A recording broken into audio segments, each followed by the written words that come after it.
To change the country or region on your iPhone is pretty straightforward. You do it in the App Store. So let's open that up. If you're logged in, you have your little profile icon up here. If you're not logged in, you're going to have to log in to make this happen. So we tap on the little profile icon, tap on our profile to open it. Then we tap on country/region. Now here we change or choose what we want to change it to.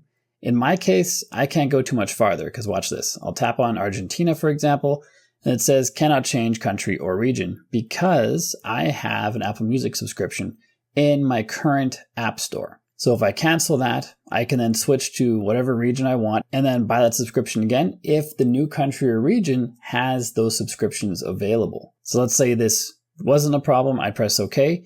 I'd enter a billing method for the new App Store location. You can also choose none if none is an option, and then you fill in a street address and a phone number that is valid in that country you're changing it to, and then you can change to that country. Then you can buy your apps again. Also keep in mind, this won't let me do it because I have an active subscription.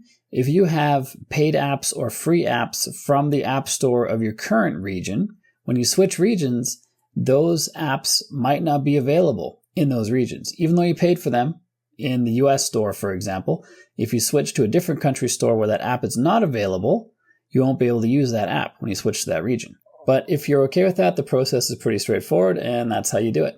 And next, if you want more space on your phone, this is the video you should watch because it's going to help you find up to gigabytes of space on your phone. So check that out next. If you got value from the video you just watched, like and subscribe to let me know, and I'll see you on this one.